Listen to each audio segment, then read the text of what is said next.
You are listening to Parenting Our Future with certified parent coach Robbin McManne, author of The Yelling Cure and founder of Parenting for Connection. My podcast is all about providing you with the tools and solutions you need in your parenting so you can create the family you always wanted. For more information on my book and other resources, check out yellingcurebook.com. And if you like my show, then I want to tell you about a hilarious parenting podcast called What Fresh Hell? Laughing in the Face of Motherhood. It's hosted by Amy and Margaret, who are both comedians and moms of three. But that's where the similarities end, because Margaret is laid back to the max and Amy loves making lists and planning ahead. In each episode of What Fresh Hell, Amy and Margaret wrestle with a common parenting issue using research, lively debate, and tons of humor. So if you're stuck at home right now with your kids, this is the perfect escape. Check out What Fresh Hell? Laughing in the Face of Motherhood wherever you listen to podcasts or at whatfreshhellpodcast.com. Hello, everybody. It's Robbin McManne here. Welcome to Parenting Our Future. Today, we're talking about a really serious and a really important issue, and one that I have invited a special guest to help educate me on, and that's really about white privilege, and we're talking about racism and just learning more about what we need to do to be more sensitive and to bring more awareness and more awareness about the issue. So Jen Lumenland is here, and she has an MS in psychology and child development and an MEd as well. And she's the host of her own podcast called Your Parenting Mojo, which is a reference guide for parents and toddlers and preschoolers based on scientific research and the principles of respectful parenting. In each issue of her podcast, she examines a topic related to parenting and child development from all sides to help parents understand how to make decisions about raising their children. And she herself lives in California with her husband and her daughter. So thank you so much for being here, Jen. You're welcome. Thanks for having me. So what we're talking about here is racism. We're talking about how, as you and I, two white women, let's just put it right out there, are talking about racism. And quite honestly, this topic is something that I have dodged and not wanted to say anything about for a couple of different reasons. One is I'm Canadian, and really the uprise of this currently, not that it hasn't always been happening, but is because of some murders in the States. And so as a Canadian, I feel uncomfortable even talking about it. As a white woman, I feel extra uncomfortable talking about it.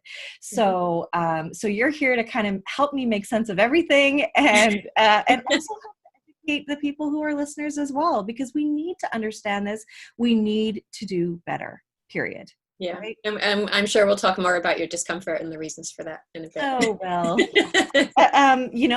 yeah, absolutely. So let's kind of start at the beginning. I want to start at the beginning with child development, and let's talk about how children are born. Are they born with biases, and when do they start?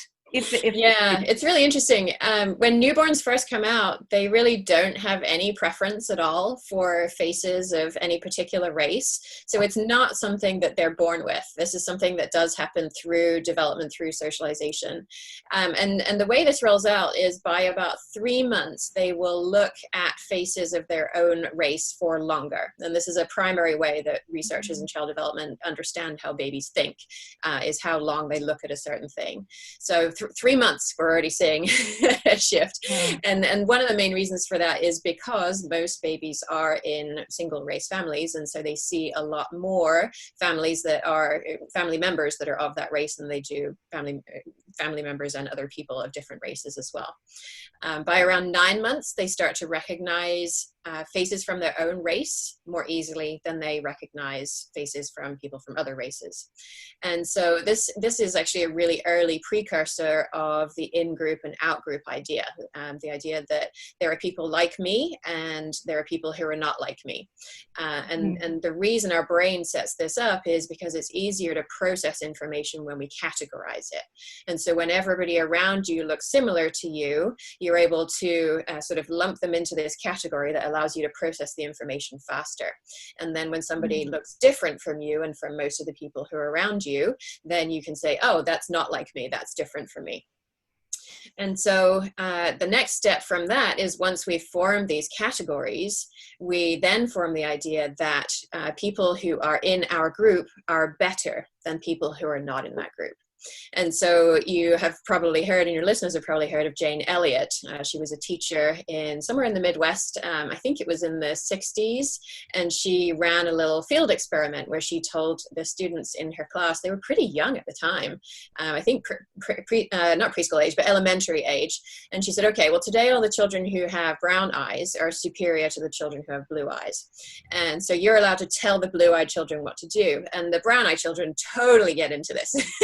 You know, we're better than you are, and really bossing them around.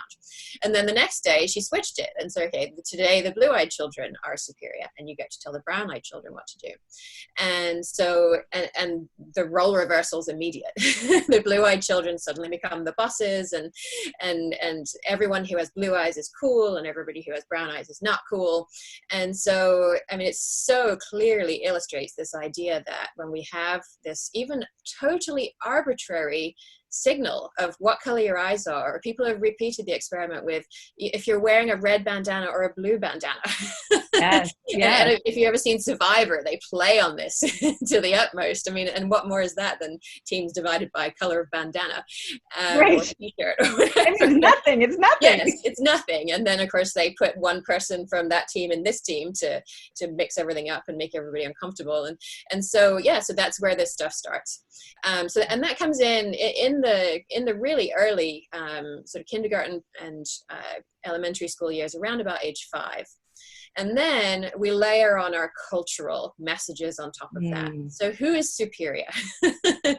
Who is superior in this setup? Well, it's usually, I mean, if you're talking about women, it's the thin white girl with the blonde wavy hair.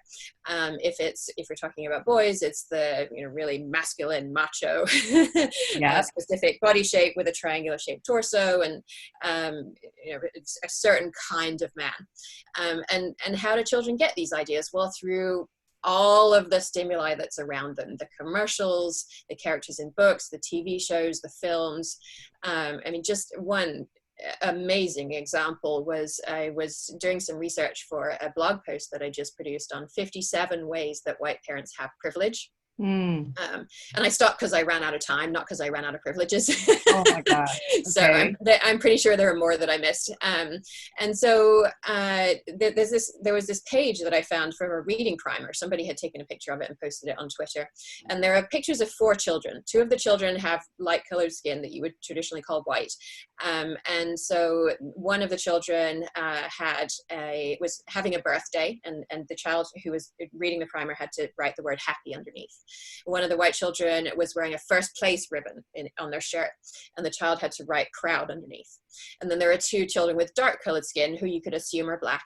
One of them had a balloon that had popped, and the child was to write sad underneath. One of them had a dog sitting off to the side that had eaten a piece of paper, and the dark skinned child was angry. And so, you know, reading primers are giving these negative associations between emotions that we consider to be negative, and children who have dark colored skin, and positive emotions and happy things with children who have light colored skin. And so children are getting these messages from our culture all the time. And well, what's parents' role in this? Parents are uncomfortable. Yeah. Hello, parents, me. Yes. Raising hand for several years ago, I was in the same spot. And so we don't talk about it. We say, well, it's important to love everybody the same. And we just kind of think, well, if I don't talk about race, and if I talk about loving everybody equally and the importance of that, and if we just avoid it, then our children will not grow up to be racist. And Jen, how did you know that that's exactly what I do or did? Because I don't mean to interrupt you, but I just want to say, like, look, I remember when my kids were little and we had those little people dolls, right? And there are, you know, there's little animals, and then of course there's the people, and the people were different colors. And I remember just my mother-in-law coming in and saying, oh, there's the brown one, and oh, this little brown girl, and we're like, oh no, don't say that, because we don't want our kids to see color. We don't want, we want to really encourage that everybody is everybody deserves love, deserves acceptance, right? Isn't that so beautiful? But right. Yes. But as somebody who I love says, the seedy underbelly of that is my white privilege, yes. right? Yes. Absolutely. And Jen, you taught me that. You taught me that. And almost, and you kind of blurted it out like, that's your white privilege. And why is that my white privilege? Yeah, because you don't have to talk about it. Because your children are safe in the world. This is a conversation I had with my daughter a couple of days ago, and she was talking about I hope it's okay for me to mention that this is the second time we recorded this interview, and I was actually talking about it with my husband at the dinner table. And how the recording had gotten lost, and we were talking about our conversation, and my daughter didn't understand what we were saying, and she wanted to know what we were talking about. And so I told her we had been talking about this, and how there are children who have dark colored skin, that it's called being Black, and that they can't play in public with toys like Nerf guns, because somebody might think that that was unsafe and might mistake it for a real gun and might actually shoot them and kill them. And we talked about how she has skin, she's mixed race, Filipino white, but she's pretty light skinned and pretty white passing, and how people are probably not going to be afraid of her because she has light colored skin. And so, so that's a conversation I've chosen to have with my child, because I've done all this research and been on this journey. But yeah, I mean, 4 years ago, I was completely clueless as well and wasn't having these conversations. And it is my privilege to be able to do that, just as it is yours, because your child is not in danger. My child is not in danger. There are many, many parents in the world who are Black or of other races. I use the term people of non-dominant cultures to reflect this power differential between white people and people who are other than the white, but without centering whiteness as the norm. So that's why I use this term, people of non-dominant cultures. And they have to have these conversations with their children, because if they don't, their child might get shot. If they don't know never to take a Nerf gun out in public, that could cost them their lives. So they have to do it. And I can't believe how ignorant I've been. To be really honest, because it is such a hard issue to talk about and to be vulnerable about, and I have been ignorant, and I am doing my best to be vulnerable right now and saying I don't know, but I want to know, because it matters. And you talk about non-dominant cultures, where I live, there aren't a lot of Black people, but there are a lot of Aboriginals here. We have a lot of people from India here, so racism is alive and well where I live as well. And I have to tell you, I was so ignorant, even to the point where really good friends of mine, they even just live a couple houses away from me, they adopted a Black boy from Africa. And she told me, she said, I've had to tell him that there is going to be a time where you can't wear your hoodie with your hood up. And I thought, no, come on, this is not here. But no, I think she's absolutely right. I mean, of course that day is not far away. No, and he's 13 now, but that day is here. And I actually interviewed another woman who is a friend of mine as well, and she adopted 2 girls from Haiti, and they became like a public family in a way, because she had 2 white boys, 2 Black girls, and people noticed them. Right? They were, and so they would say, oh yeah, I remember when I saw you at the pool. And she's like, you were watching us at the pool? Like, I never knew, right? And then her boys are their brothers. And so they treat them like sisters, and like, will push one in the pool or whatever, but you can imagine that doesn't look very good, and all that. And so I also want to say my ignorance is so much so that I actually thought saying Black was a bad thing. I didn't say it. And I actually, much to my deep embarrassment, whispered it when I was talking to my friend with her Black child, and I was like, well, you know, and I'm just going to be just honest and vulnerable. So that's why I think it's just, I'm outing myself, but I was like, well, I think they were Black.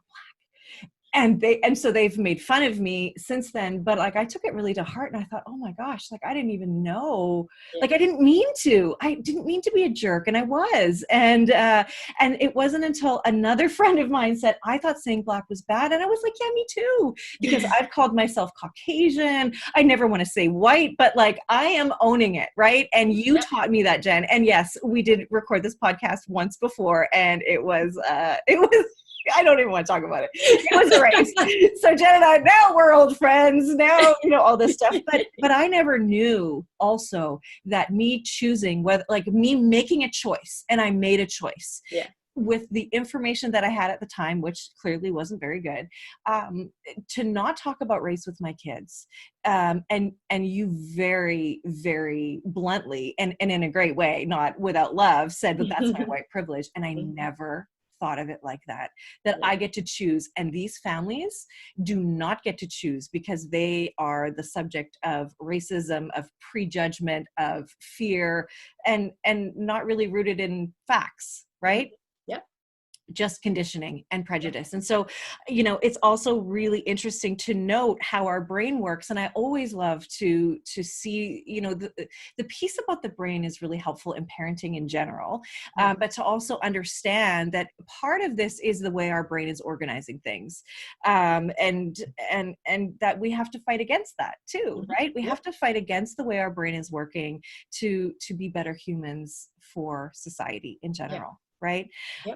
So you kind of touched on how you got to this point. So you have not always been so woke. So what brought you here? Yeah. If you'd asked, my daughter's, she's almost 6, she'll be 6 next week. If you'd asked me 4 years ago, what privilege do you have as a white person, as a white parent? I probably would have looked at you like, why are you asking me that? I don't have any real privilege. I didn't grow up rich. I don't really know what you're talking about. Right, yeah. And so, so the way that this happened for me was, I actually was approached by a Black podcaster. Her name's Malika Dower, and she has a fabulous podcast called How to Get Away with Parenting. Love it. That's such a great name. It is, yeah. And so she was interested in learning about homeschooling, and I have done a lot of research on how children learn, and I talked about that, and she had listened to my show, and she said, hey, will you come on my show and talk about homeschooling? And I said, sure. And so in preparation for that episode, I listened to one that she had recorded. She and her husband often talk. Her husband's white, and a lot of their episodes are them discussing these things. And she mentioned 2 things. Firstly, Black parents can't have their toddler take a snack or their own toy into a store, because somebody might feel or think that either the child has stolen the thing or the parent has stolen the thing. Oh, wow. And then the second thing she said was that Black parents, or Black parents of Black boys, or any parents of Black boys really, are terrified that their child is going to have a tantrum in a public place, because there's nothing less safe in the white mind than an out of control Black boy. And when she said that, it just took me back to an incident that happened when I'm English originally, and we were traveling there and visiting with family, and we were with my sister and her husband in a pub with a beer garden where you can actually take kids in England. And my daughter, we'd been to an Indian restaurant. My daughter had a lollipop because they gave it to her after the dinner, and she had a little sugar high going on. She was running around, and she wasn't being obnoxious, but she was definitely owning her space, and she was kind of, you know, feeling and asserting her right to be in that space.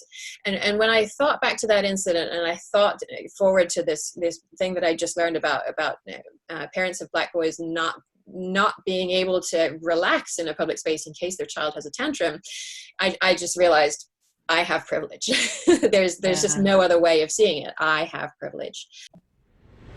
You're currently listening to Parenting Our Future. I'm parent coach Robbin McManne, and I hope you're enjoying the show so far. Did you know that by the age of 6, many girls believe that they're less smart than boys? And only 19% of children's books showcase women with jobs or career ambition? As a parent, are you looking for stories to inspire your little girl to pursue her dreams without limits? Well, Goodnight Stories for Rebel Girls podcast is an expansion of its best-selling book, which tells hundreds of bedtime stories about the lives of extraordinary women from the past and the present. Designed to close the confidence gap in young girls, these stories explore the talent and results of incredible women across every possible field, from astronauts, chefs, trombonists, judges, scientists, and tennis players, from Jane Goodall to Simone Biles. So, to inspire the rebel girl in your life, go and find Goodnight Stories for Rebel Girls on your favorite podcast player. Now, back to the show. I'd already done podcast episodes on intergenerational trauma, and I was kind of thinking, well, how can I better understand this? How can I help my listeners understand it? Should I help them understand the Black experience? And Malika was really the one who said, don't do that. Go and understand the experience of whiteness. And what it means to be white for yourself and for other people, so that we, white women particularly, but white people in general, you and I can do this work to understand for ourselves what is our role in this system of white supremacy. Because white women particularly, our feelings have really been weaponized towards Black people. You know, this if we think to the Amy Cooper incident, where she knew exactly what would happen if she called the police. She knew that it was a threat to Christian Cooper and that to have the police called, and that there was a good chance he wouldn't come out of it very well. And that's what I mean when I say weaponized. And so, and just to stop you there, that is the woman that was in, I think it was in Central Park, Central right? Park, yeah. And this guy was nowhere near her, but she was calling the police. Yeah. They caught it on camera that she was saying, this guy is attacking me. He's about to attack me. Yeah. When actually he was a birder who had asked her to leash her dog in an area that the dog should have been leashed. Wow. Yeah. And so what we see there is I mean, it's what's known as implicit bias. You know, she was actually quoted in an article in the New York Times just a couple of days ago saying, I would never have thought that this would happen to me. And it really echoes something that one of the Seinfeld actors, it happened to him probably a decade or 15 years ago. He was doing a stand-up show, and I think a Black man from the crowd heckled him. And the Seinfeld actor said, it just launched into this racist tirade. And then afterwards said, I have no idea what happened. I don't think those things. I'm not a racist. And so, you know, these ideas are buried so deeply in our minds. And when we can retain control over our emotions, we know they're not supposed to come out. But in these stressful moments, that control goes away. And what we really think comes out. And even in liberal New York, with a woman who votes Democratic by all accounts, you know, these feelings are there. They're here in me. They're there in you because of our role in society and because we have this white privilege. And it's super uncomfortable to acknowledge, for sure. Well, and there's something to be said about generational patterns that we are that we have been a part of. I'll say that, you know, for all intents and purposes, you know, my parents were racist themselves, and not necessarily just of people of color, but there was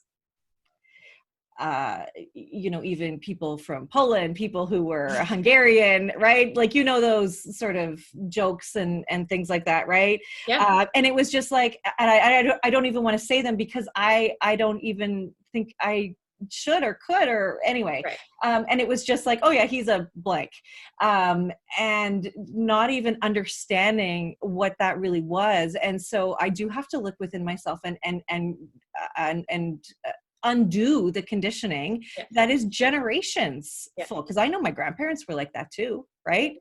And that's not okay. Right? It's just not okay to be like that. So so that's really interesting. And you know, to add to your point, you were saying that Malika was saying, no, talk about your whiteness. Don't talk about the, and so when you and I first came together, I said, okay, Jen, like, I want to talk about this. I feel like I should say something. And I know a lot of people feel that they need to address it. And so I said to you, again, I am just going to just go out there and say it. I said, like, maybe we'll do like a round table and I'll invite some Black women to come and talk and explain. And what did you say to me about that?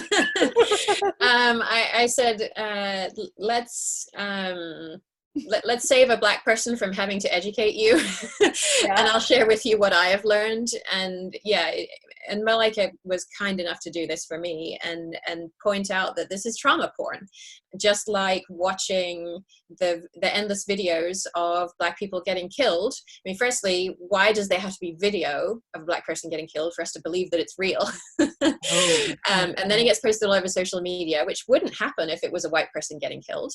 And then it gets watched all the time. And this is trauma porn. This is traumatic to the Black community to relive this stuff. It's actually can, it can cause the development of PTSD, post-traumatic stress disorder. I bet. And so, yeah, so having a Black person, a Black parent come on a show and talk about how difficult they've had it at the hands of white people would be kind of reenacting that trauma.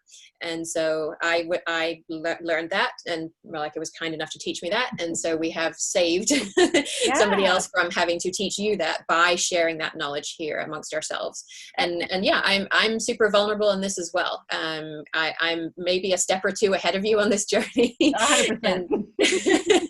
And so there are people who are far ahead of me, and I look to them and draw strength from them and see what they're doing, and at the same time kind of try and turn around and extend a hand to white people who are just starting to think about this for the first time, and who are just starting on their own journeys as well. And that's the work that we need to do within the white community. We shouldn't be asking the Black community to educate us about these things. Well, yes, and thank you for steering me in the right direction, because of course I never would mean to do that. Right. I never mean but neither of us thought of it in that way, right? No. Yeah. And really, you're saying exploiting their pain so that I can learn. Like, oh my gosh, like what a jerk! Like that. Like, but I would never mean to do that, and my intention would never be that. But still, it's important for me to know and learn. And I'm putting my hand up, saying I want to learn. I want to do better. And if anybody listening can feel the same way and learn from that, I think that's all we're here to do, is really just do that. So let's so having said that, what do you consider your role in this, in the evolving, sorry, I want to just say one thing too. Like, it's very clear to me that at this moment in time, when I watch the news and I see the protests, it is just such an incredible amount of pain pouring out of people. And that's how I see it. I see it as pain. And I also see a shift now, because I don't know that I would have talked about this before, but now it has become something I can't ignore, because I think that it's finally, hopefully, I hope that it is the invitation for all of us to look at ourselves and to say, no, you know what, this isn't okay. As one human being to another human being, we need to do better, right? So what is the role? What is our role? Your role, my role. What do we do? Well, I see my role as sort of on two fronts, the public facing front and the private facing front. And so on the public facing front, it's sort of linked together in a way that I'm working to understand my own privilege. And just because of my role as a podcaster, I've sort of done that work in public, as it were. I've produced a whole series of episodes on whiteness in parenting, whiteness in schools. I mean, because white privilege is everywhere in the school system. So doing that work very much in public, and also taking action to dismantle systemic racism. And we can talk some more about how that plays out in my private life as well. So a big part of my role is around making resources available to white parents who want to learn more about their privilege. And if you're hearing this and you're thinking, yeah, I want to know that, and I have no idea where to start, I have a whole bunch of resources at yourparentingmojo.com/race. It collects up all of the episodes, and you can actually hear my thinking progress on this as I go through these episodes. And, happening in real time. I love it. Yes, exactly. Yeah, the list of 57 privileges there as well. And I do want to be clear that I don't approach this as an expert. You know, I have master's degrees in related subjects, but I'm not super deep on this issue. I haven't researched it specifically and done primary research on it as a scholar. so I consider myself as sort of a person who is 1 or 2 steps further along. And I kind of imagine it as this stream with these kind of wobbly stones across it, and I've picked my way across the first couple, and I'm holding my hand back to parents who are standing on the bank thinking, I don't know if I can do this, I don't know if I want to do this, and I'm holding out a welcoming hand saying, let's start this journey, let's just take 1 step and start this journey together. And so so that's a big part of my role. And then a third part of it is amplifying the voices of people of non-dominant cultures who have insights on the topics that I discuss on race and parenting and these kinds of topics. And so I have a list of I think it's about 50 people now whose work intersects the parenting space in some way, who are people of non-dominant cultures. And you can find them all at the same time on the yourparentingmojo.com/race page. And so you can go and follow them immediately, or you can just follow me, and then I feature one of them every day, and you can just go and follow them there if you don't want to do it all at once. And that's in the show notes. All of that. And I'll send you all that information. And so it's amazing what happens when you diversify your social feed a little bit. Yeah. All of these issues that people are talking about, suddenly you get a different angle on it, because you're hearing it directly from people and who are living it every day and have lived it every day for generations. Mm-hmm. And so a big part of what they're asking us to do right now is listen. Mm-hmm. and doing this work through listening to them on social media can be a big step in that direction. And then the next step beyond that is to take action. And so that's what I'm trying to do in my personal life. Mm. So, and I think a point that I want to draw out here is this idea of performative action, which is if you show up at a protest and you take a selfie and then you go home again. Or if you do things in public to work a little bit on dismantling systemic racism, and then as soon as nobody's watching, you kind of don't really do anything else, that's a performative role. And so the thing that makes me feel comfortable, more comfortable in having an uncomfortable conversation where I'm sort of putting myself out here and saying, you should listen to the things I'm saying about this, is because I know in my heart that I'm not doing this in a performative role, that this is important to me, and then I'm taking the steps anyway. So, so should I list out some of the things that I've been doing in my personal life? Yeah, and I want to steer the conversation in a direction of how do you start talking to your kids about that. Mm-hmm. So if you can tell me that, and then how do we talk to our kids, I think is the next best step. Yeah. So, I mean, in the very beginning, one of the easiest things to do is to just get books with diverse characters in and read them to your child. And specifically books written by diverse authors as well. Because often when you have books that are written by white people of the dominant culture, then they will have what are called microaggressions in them, which are kind of little statements or depictions of the people of the non-dominant cultures that if you know enough about it, you can see, oh yeah, that's offensive. But maybe if you're just coming at this for the first time, you would think, oh, it's a book with people who have lots of different colored skin in it, and it's a good thing, and so you wouldn't necessarily pick up on it. So that extra step of reading books that are written by people of non-dominant cultures is very important. Where we're reading books that feature only white characters, we point it out. Yeah. So okay. if your child's interested in space, then that's an easy one, because all the astronauts are white. Right. until you get much more male. Yes, exactly. And that's another thing to point out. Yeah. So anything that's about sending the first people to the moon, all the people are white, all the people are male. So we talk about difficult subjects like slavery and the civil rights movement, and we try and do it in a way that doesn't leave them with the idea that Rosa Parks sat down at a bus 70 years ago and all of a sudden it's fixed. It's not a problem anymore. Yeah, exactly. Yeah, no. Yeah, Dr. Martin Luther King made a speech, and racism's gone. We're good. Yeah. We're good now. In fact, do you think it just went even more underground, almost like even more? It wasn't as socially accepted, but still existed, sort of in the periphery and underneath. Yeah. I mean, yes, there are many ways when it still is sort of it's just baked into the way we do things. Even today, I mean, the payment protection program loans that are available in the US, if you're white, if you bank at a certain bank and you have a certain amount of business with them, the chances of you getting one of those loans is pretty good. Right. If you are Black and you don't bank at the right bank, then your access to those loans when there's a scramble and knowing the right person to approve an application can make all the difference. You're just not going to get access to that money. There was actually a feature in the New York Times this morning I was reading about that even personal banking, Black people will walk into a bank and immediately be suspected of fraud for trying to cash a check. Wow. Yeah, I mean, it was an article I read this morning. And there was one woman who was quoted as saying, I don't want to die. I don't want to die today. Because she walked into a bank to try and cash a check. And so, you know, if the bank manager suspects fraud, then the police are called, and we all know what can happen at that point. So, so there must be this almost umbrella of stress and paranoia that you walk around with, and that can't be good for your mental health, your physical health. No, and is it really paranoia when it's actually right? Good point. Yeah,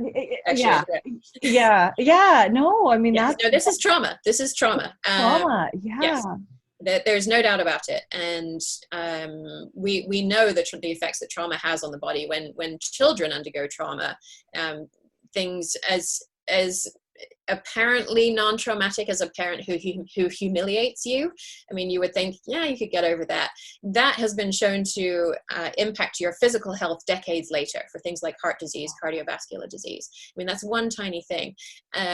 Just imagine the impact that being afraid to step outside your house, being afraid to go to the bank, has on people over a long period of time. And so I don't want to spend a lot of time on this because I don't want to get to this, you know, we're re-traumatizing ourselves here, but just to empathize and move on. Yeah.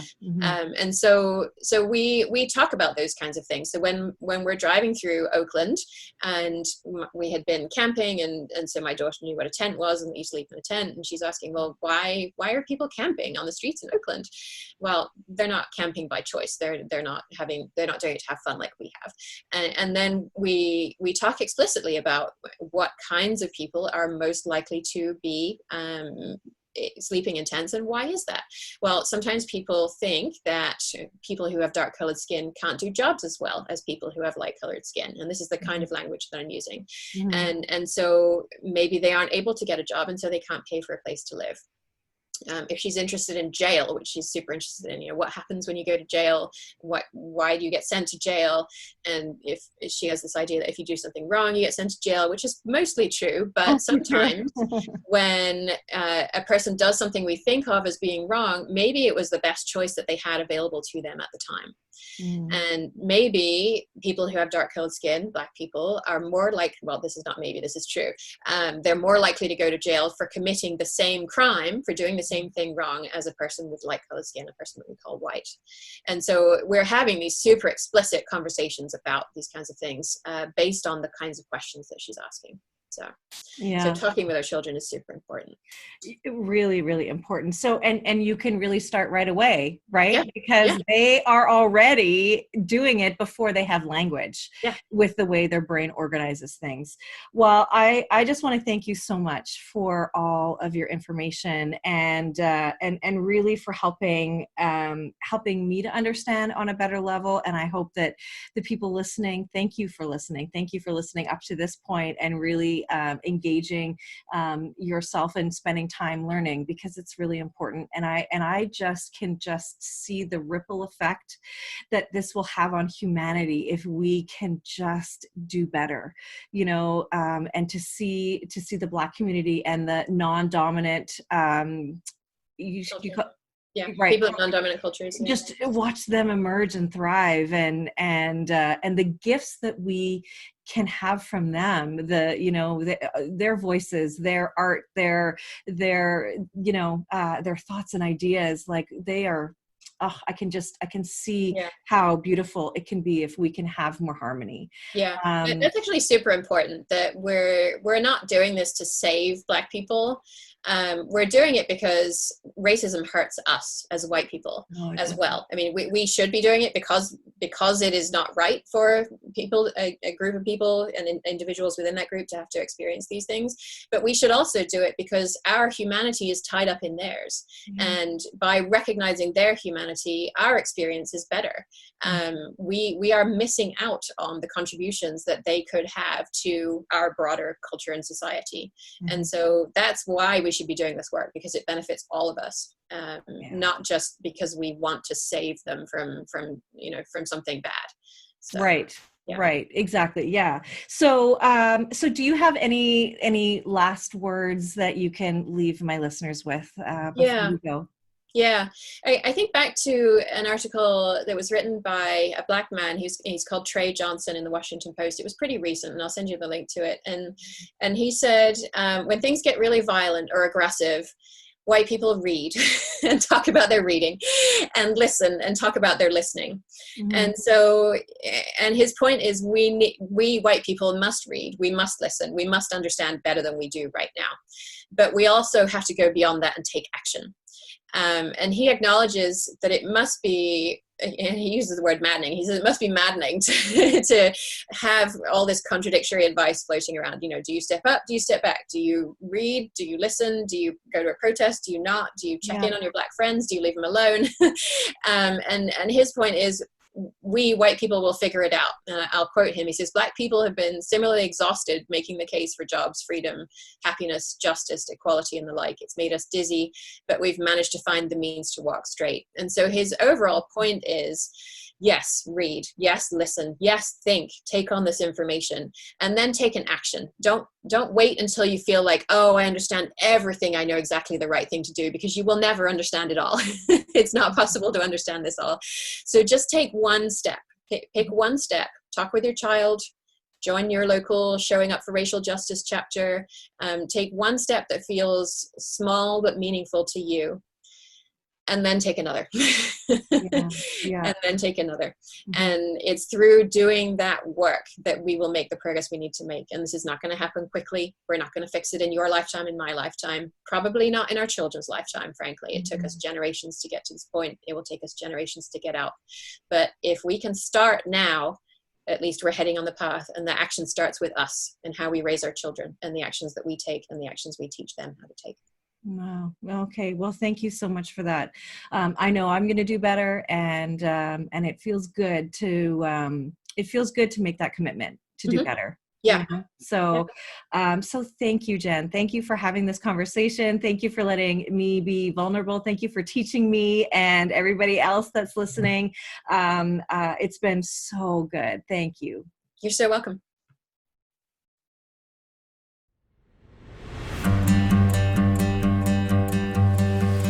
Thank you for listening to this edition of my podcast, Parenting Our Future. I'm parent coach Robbin McManne, and if you're enjoying this podcast, please share it with someone who you think might also need to hear this message.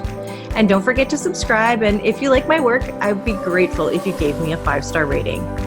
For those of you who like my content and want more, visit me at yellingcurebook.com to get your copy of my book and to find other resources to help you. Until next time, I am wishing you and your family peace and connection.